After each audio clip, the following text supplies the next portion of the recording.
Hi, Leap of Faith small groups. I want to introduce the video that you'll watch today, once again from our friends at the Bible Project. They will help to show how from the Old Testament through the New Testament, the Bible talks about evil. Evil as a spiritual being, as a force that promotes brokenness and devastation on a structural level, and also how that impacts us individually and personally, and why Jesus calls us to pray, lead us not into temptation, but deliver us from evil.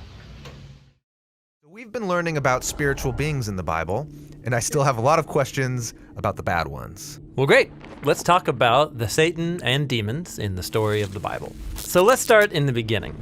In Genesis 1, God creates a beautiful, ordered reality out of darkness and disorder so that life can flourish. He appoints humans as his representatives to rule over all of it, and 7 times God calls it good.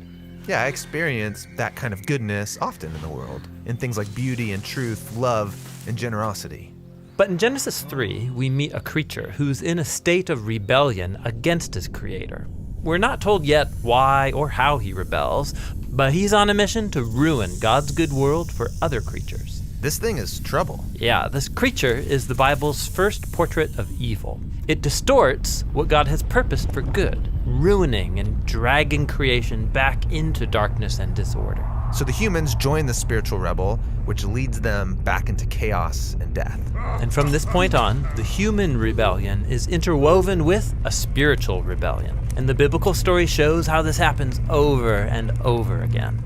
Okay, but wait, we're getting all this from a slithering snake? Well, there are clues in the story that it's more than just a snake. Remember, Eden is a high place where the earth and its creatures overlap with heaven and its creatures. So this snake could be a spiritual being. Well, Genesis 3 points in that direction, and then later biblical authors fill in the picture. Like when the prophet Isaiah has a vision of God's heavenly throne room, he's surrounded and being praised by the spiritual beings. Yeah, these are the cherubim around God's throne. But when Isaiah sees these creatures, he describes them as seraphim, which in Hebrew means snake.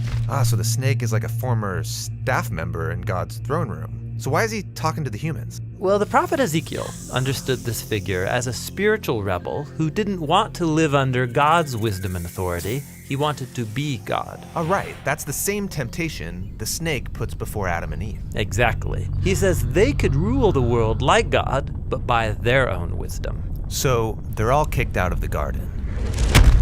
Yeah, God says this rebel will now crawl on its belly. Where does it go after this? Well, the biblical authors offer subtle clues where this being is at work behind the scenes, animating division and hatred between humans. They also use a variety of images to describe this being. It's a snake, or a sea dragon, or a dark desert creature, or the king of death in the grave.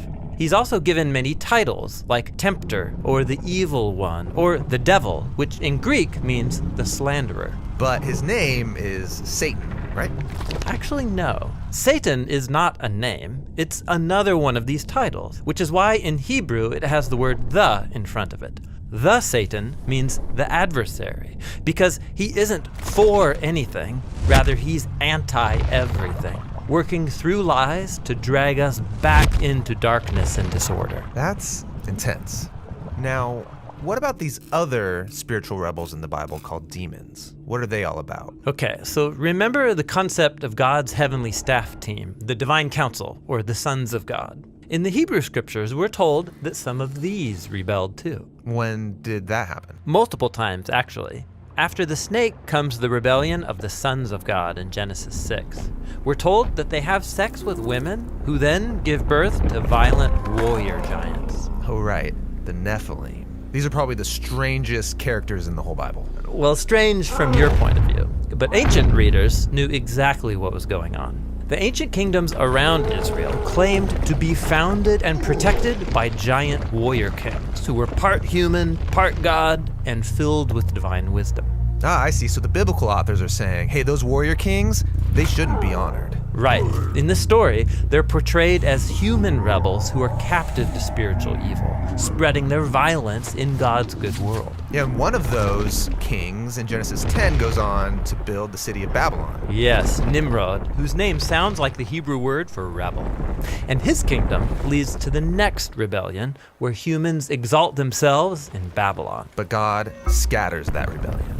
And when Moses in Deuteronomy looks back at that story, he says that's the moment when God handed over the nations to worship the rebel host of heaven, the gods of money, sex, and military power. Moses is the first one to call them demons, that is, lesser spiritual beings. So demons are spiritual forces at work behind corrupt human power structures. Yes, but in the Bible, they also work on the personal level, animating and exploiting humanity's greed and selfishness, as well as the weakness of our mortal bodies. In the Bible, spiritual evil is at work in anything that drags God's good creation back into chaos, darkness, and death. So this is why when Jesus arrives on the scene, he said his primary enemy is not human. Right. Jesus and his first followers viewed all the pain and suffering in God's good world as a sign of its captivity to death and spiritual evil. But they didn't think this was the end of the story. Right. Jesus knew that the only way out of this cosmic ruin is to overcome evil and death itself, even if it costs him everything.